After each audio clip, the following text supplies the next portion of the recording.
Bonjour à tous, c'est Christophe pour ma chaîne NeoPrefX. On se retrouve pour une nouvelle vidéo aujourd'hui en partenariat encore avec Banggood. Donc vu que ma vidéo sur la petite graveuse laser leur a plu, du coup ils m'ont proposé de continuer le partenariat et du coup j'ai pu choisir une imprimante 3D. Alors l'imprimante 3D, c'était en fonction du budget qu'ils me donnent, hein. Ils te donnent un budget en fonction de ce que tu as fait comme comme contenu par rapport à l'ancienne vidéo. Hein, en fait, si la vidéo leur a plu, s'il y a eu beaucoup de clics en fonction de ce que je mets, parce qu'en fait, il y a un petit lien qui nous donne, et il faut cliquer sur ce lien-là, et en fonction du nombre de clics qu'il y a dessus, moi, ça augmente le budget de ce que je peux choisir derrière.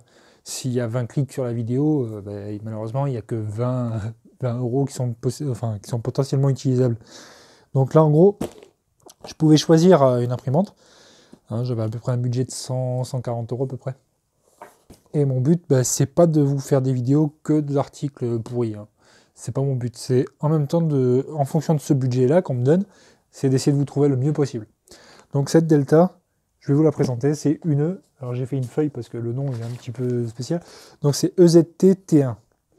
J'ai regardé sur Internet avant de choisir la bécane. Il y a beaucoup de modèles. Enfin, il y a beaucoup de modèles. Il y a beaucoup de... Enfin, ça fait un moment qu'il existe ce modèle-là, EZT T1. Et en fait, cette version-là que j'ai pris, c'est une version qui a été améliorée, parce que la première EZT1, apparemment, c'était un truc qui était assez basique, on va dire qui était assez chaotique au niveau de l'impression 3D. Donc celle-ci, c'est une amélioration de la première version. Vous la reconnaîtrez parce qu'en fait, les profilés sur les premières versions étaient gris. Là, la machine était complètement moche, quoi, on va dire. Là, les profilés sont noirs. Toute la structure est noire, en fait. C'est plus esthétique. Alors, du coup, on va passer au déballage. Voilà. Je vous précise tout de suite que la vidéo sera en deux parties. Là, il y aura la vidéo de présentation du déballage que je vais vous faire, et cette vidéo-là, il y aura le montage. Dans la deuxième vidéo, je vais vous faire une vidéo de présentation de la bécane une fois montée, avec des impressions 3D et ma conclusion. Voilà. Donc on se retrouve pour le déballage. On passe au déballage. Alors. Donc il y avait une feuille. Hein. J'ai regardé pour voir que tout était en bon état pour pas faire une vidéo dans le vide. Donc on a une petite feuille avec un truc pour vous montrer tout ce qu'il y a dedans le carton en fait. Alors dans le carton, donc on a ça. Là on a ça. En gros c'est pour remercier les gens d'avoir acheté la bécane. Si vous avez des problèmes, en gros faut pas hésiter à prendre des photos et des vidéos de ce qui se passe et puis de les renvoyer aux vendeurs. En gros ils prennent en compte le service après-vente quoi. Hein. Du coup, avant de l'installation, il faut bien vérifier que tout est en bon état, hein, qu'il n'y a rien qui est abîmé pendant le voyage. Enfin, tout ça, quoi. En gros, c'est pour vous expliquer qu'il faut faire gaffe, quoi. Ensuite, toutes les instructions sont sur la carte SD. Vous avez aussi une vidéo sur leur page, parce qu'ils ont une page YouTube. Hein. Il y a une chaîne. Et du coup, il y a une vidéo dessus du montage dès le départ, complète. Enfin, il y a tout l'assemblage, en fait. Voilà. Donc, vous voyez, c'est propre. Hein, moi, je trouve que c'est assez propre. L'échantillon de PLA est tout petit. Pour le budget, franchement, actuellement, j'ai regardé sur Banggood juste avant de faire la vidéo, elle est à 130 euros. 130 euros, moi je dis pour une bécane, une Delta, qui a un plateau chauffant, franchement, c'est sympa. Si elle imprime bien, franchement, ça sera la cerise sur le gâteau. Franchement, si elle imprime bien, ça va être nickel. Pour le prix, franchement, ça va être nickel. Parce que 130 balles pour quelqu'un qui veut commencer, c'est une petite bécane à assembler. Hein. Pour le firmware, il n'y a pas à se faire chier. J'ai regardé, c'est un firmware fermé. Hein. Je pense que ça doit être une sorte de marlin qui doit être verrouillé, mais du coup, il est fermé. Ça, c'est le truc à préciser tout de suite. Le firmware est fermé. Mais le firmware a été fait de telle façon que la bécane, normalement, vous n'avez pas à rentrer dans le firmware. Elle a été étudiée pour que, normalement, elle fonctionne avec ce que vous avez dessus. Il y a un écran LCD qui n'est pas tactile. C'est un tout petit écran, par contre. Avec une espèce de petite molette. Et en fait, c'est des petits logos que vous ferez défiler. Et je vous expliquerai pendant la vidéo une fois qu'elle sera assemblée. Voilà, donc on a le petit écran, on a la carte mère. Alors la carte mère, ce qui m'a épaté par contre, c'est que c'est du 32 bits. C'est du 32 bits pour ce prix-là, franchement, je trouve que c'est rigolo d'avoir mis 32 bits là-dessus, parce que je pense qu'ils doivent avoir leur raison. Et au final, le 32 bits, moi je trouve que c'est plus efficace. Déjà, les mouvements des moteurs sont plus précis, les fichiers sur les cartes SD sont mieux reconnus sur du 32 bits que sur du 8 bits, ils arrivent mieux à lire les cartes mères, je trouve. J'en ai une, hein, j'ai une bécane sur Smoothie. Et d'ailleurs, ça me fait penser que ça serait peut-être du Smoothie qui serait là-dedans. Il faudra que je regarde.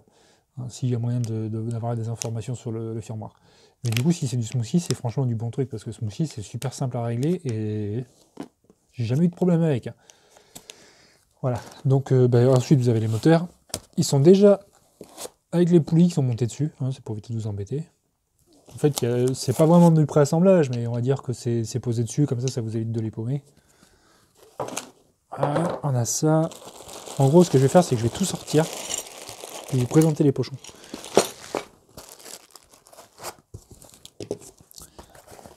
On a la petite Alim. Alors la lime, franchement, elle est toute petite, mais je trouve que c'est marrant. C'est une toute petite Alim 12 volts. C'est marrant, un petit truc. C'est tout petit, ça prend pas de place.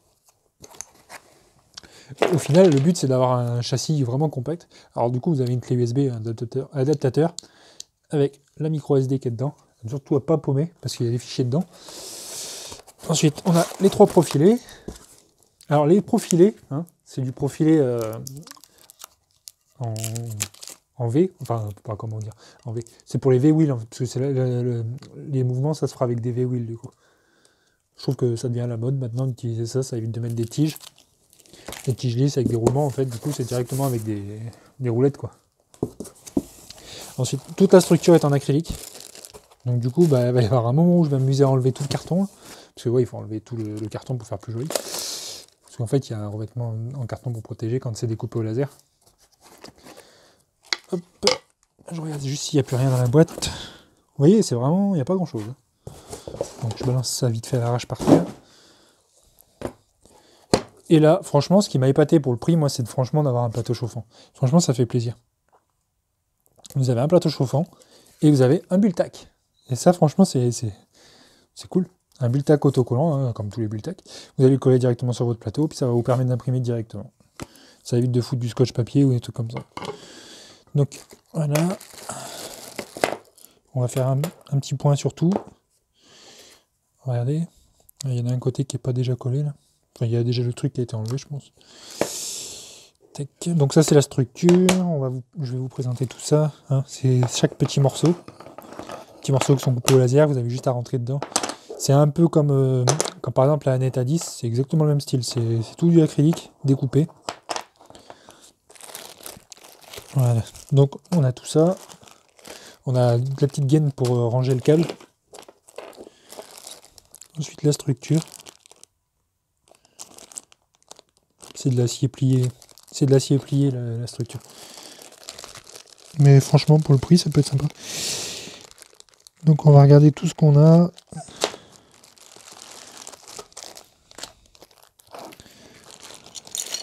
Là on a toutes les V-wheels. Avec les chariots. Là, on a la prise secteur. On va regarder ce que c'est comme prise secteur du coup. Ouais, c'est du prise européen. Vous voyez, c'est du 3 pattes. Et franchement, c'est cool d'avoir un petit clapet comme ça. C'est sympa. Il y a un petit clapet pour refermer le petit trou. Par contre, c'est écrit en chinois dessus. C'est écrit en chinois, mais c'est prévu pour du 220, quoi. C'est ça qui est bien, quoi. L'alimentation, elle est prévue pour du 220, quoi. Ça, c'est cool. Donc ça, c'est tous les câbles pour les end-stop. Tout le reste, les moteurs. Donc, ok. Bon, on a tout ça. Là, c'est la visserie. La visserie, il y a des petits spacers. Bon, il y a des ressorts pour le plateau. Parce qu'en fait, je vais vous expliquer dans la vidéo. Le plateau, en fait, il fait un auto-leveling, mais pas par le haut, mais par le bas. Ensuite, l'extrudeur, qu'est-ce qu'on a? On a encore un clone de 3D. Là, c'est un clone de la V5. Ouais, c'est un clone de V5. Les clones de V5 sont capricieux si le PTFE rentre jusqu'au fond dedans. Il faudra voir après ce que ça donne à l'utilisation. Voilà. Donc ce que je vais faire, c'est que je vais m'amuser à décoller tout ça là. Puis je vais attaquer le montage.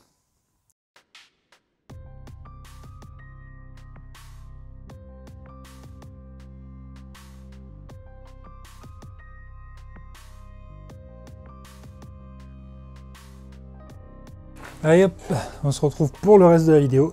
Donc j'ai passé un bon moment à enlever tous les cartons, enfin tous les plastiques qui étaient collés là sur les plaques en acrylique. Ça m'a pris facilement 45 minutes à enlever parce que entre les ongles qui se font... Enfin, il faut avoir des ongles quoi. Donc du coup voilà. Par contre c'est vachement statique, du coup ça attire toute la poussière de la grange. Bon, après je passerai un coup de soufflette avec le compresseur. Donc comme je disais, là tout est sur la table. Tout ce qui est fourni avec, tout est là. Donc ça fait un petit truc qui est pas trop mal, ça fait un petit Lego. Donc bien pensé à regarder la carte SD. Dans la carte SD, vous avez un ensemble de dossiers avec plein de vidéos sur l'assemblage. Il y a toutes les étapes d'assemblage, il y a aussi des petites mises à jour à bien faire attention dedans. Il y a, en fait, les vidéos de montage sont faites par rapport à l'ancienne version, comme je vous disais.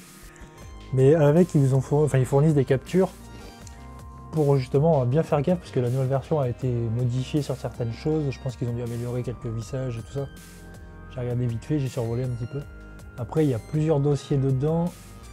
J'ai pas regardé un petit peu, enfin j'ai pas regardé tout ce qu'il y avait. J'ai pas regardé non plus s'il y avait. Donc je vais regarder vite fait. Donc il y a Cura qui fournit avec, mais ça c'est la vieille version. Il y a le pilote CH341 pour le contrôleur USB de la carte. Après il y a le manuel quoi. Il y a tout qui est fourni dedans en fait, le manuel d'utilisateur est fourni dedans quoi. Après il y a des modèles fournis déjà avec des G-codes tout près pour tester. Donc on fera des tests avec leur G-code à eux. Et on fera des tests avec mes G-codes. Donc je vais regarder leur manuel à quoi il correspond. Parce qu'il y a les vidéos, mais est-ce que le manuel on peut s'en servir sans regarder les vidéos? Parce que les vidéos c'est chiant. J'ai regardé vite fait, il y a plein de musique dedans, c'est long quoi.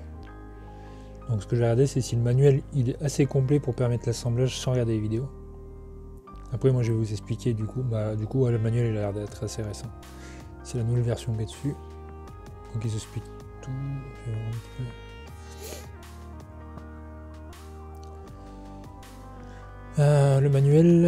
peu. Le manuel c'est pas un manuel d'assemblage, c'est un manuel d'utilisation de la machine. Il faut regarder les vidéos. Donc ce que je vais faire c'est que je vais mettre en accéléré toute la partie assemblage. Je vais vous faire un... De temps en temps je vais faire l'accéléré. Par contre de temps en temps il y aura peut-être des pauses pour que je vous explique certains détails sur certaines choses, d'accord? Donc à tout de suite.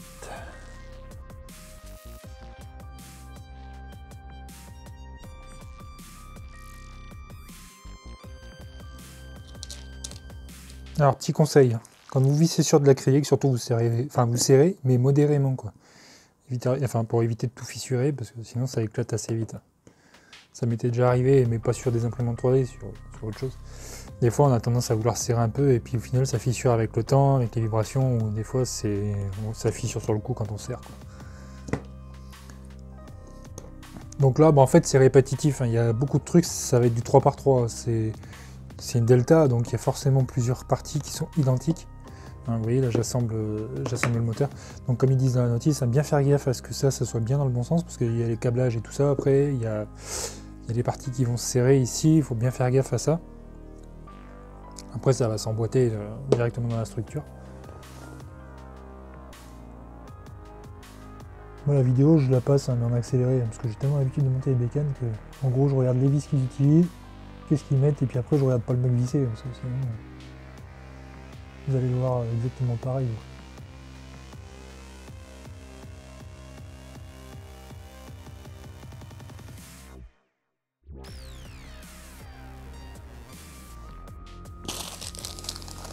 Donc il faut bien penser, hein. Les pochettes, il y a des numéros dessus, c'est tout marqué. Vous regardez dans la vidéo, en fait, le mec il montre bien les numéros des pochettes, hein. C'est bien fait exprès.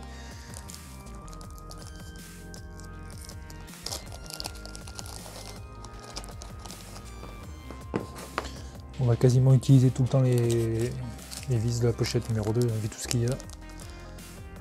Quasiment tout l'assemblage va se faire avec ça.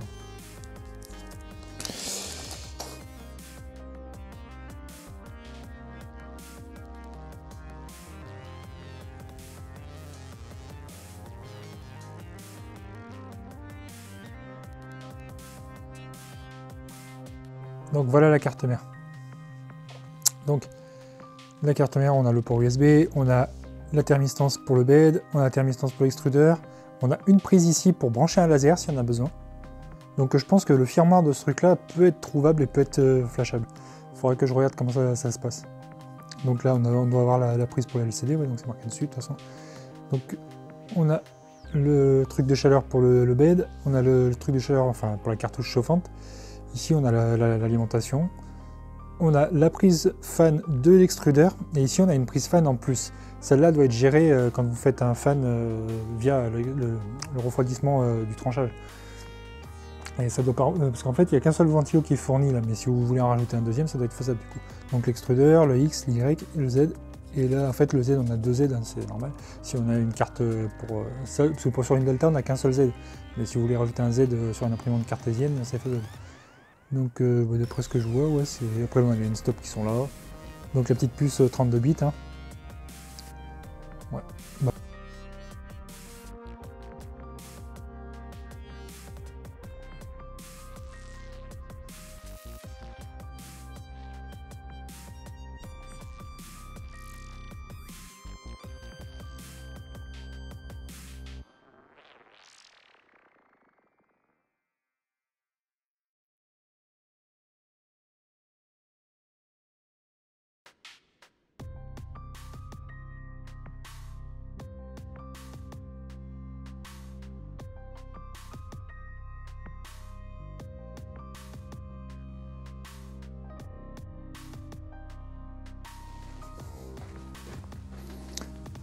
Alors, là on doit monter l'extrudeur du coup par rapport à leur vidéo.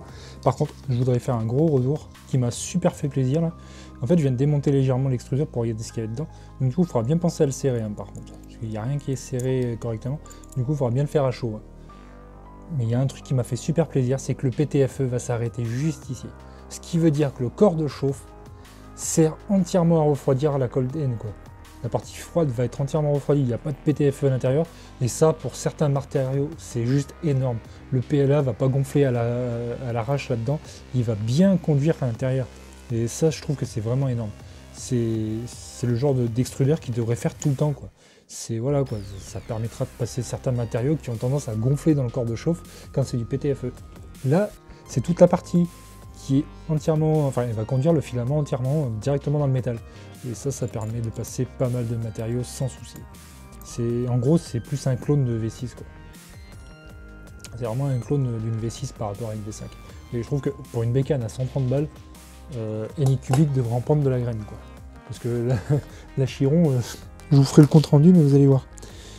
Il y a pas mal de petites choses à dire dessus. C'est une bonne bécane, mais il y a pas mal de choses à dire dessus. Voilà. C'était mon point du jour.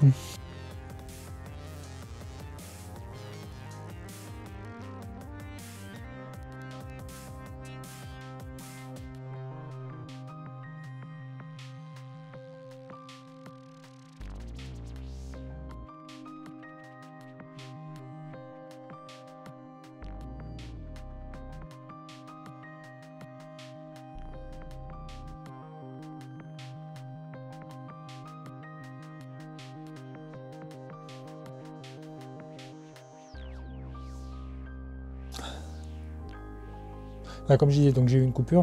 Donc je disais pour l'assemblage de ça, malheureusement comme ça a coupé, il faudra bien regarder dans votre carte SD, il y a des mises à jour hein, qui ont été faites.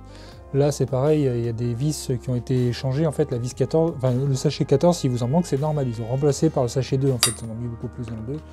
Du coup il faut utiliser les vis du sachet 2. Ensuite, qu'est-ce que je disais d'autre?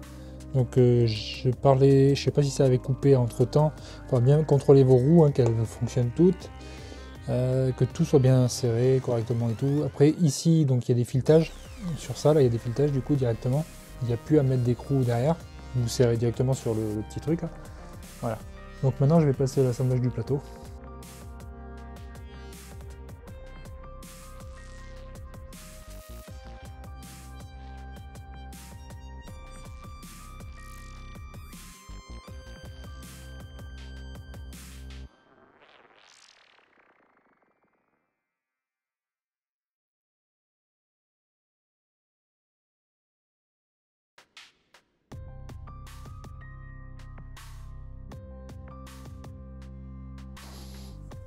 Franchement c'est stable, c'est pas mal. Une fois bien serré, ça bouge pas trop. Franchement ça me plaît. C'est propre.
Donc voilà, après une petite après-midi de montage, enfin une petite fin d'après-midi de montage on va dire. J'ai mis à peu près 2h30 à le monter, en prenant mon temps bien sûr. Puis entre temps j'ai été faire des petites pauses, j'ai fait d'autres trucs. Donc il y a des petites coupures, c'est normal. Donc ce que je veux dire, c'est alors au niveau du montage, il n'y a rien à dire. Hein. Il y a juste leur petite notice, faut faire très attention à pas mal de petites choses. La notice, faut bien regarder, parce qu'en fait, comme c'est la version upgradée, comme ils disent, il y a des petites choses à vérifier, parce qu'en fait, il y a des petites photos qui ont été mises en plus des vidéos. Il faut bien regarder dedans, parce que il y a les mises à jour qui ont été rajoutées. Il y a des endroits où avant c'était par écrou que ça tenait, maintenant ils ont fait des filettages, il y a des petits trucs qui sont améliorés on va dire. Voilà. Sinon après niveau montage, les courroies c'est tout con, c'est vraiment simple à monter. Le plateau, il faudra faire bien attention, j'ai relevé qu'il manquait quelques petites informations. Donc les petites entretoises, hein, pas oublier de les mettre, là, les petites entretoises en laiton. Il faut les mettre ici, là, et il faut les visser par en dessous et visser les ressorts correctement. Après le plateau, il ne bouge plus, hein. C'est le calibrage, ça se fera en fonction de... je vous expliquerai dans la deuxième vidéo. Hein. Voilà, donc tout ça pour dire, EZTT1, moi pour moi, la structure en elle-même me plaît. Bon, ça bouge un tout petit peu parce que c'est de l'acrylique, mais au niveau impression, on verra ce que ça donne. Voilà, je vous ferai mon compte rendu dans la deuxième vidéo, la conclusion. J'ai pas collé encore le truc là, je l'ai pas collé encore. Je le collerai une fois que j'aurai tout allumé. Voilà. Donc je vous dis à bientôt pour la deuxième partie et merci à vous de me suivre.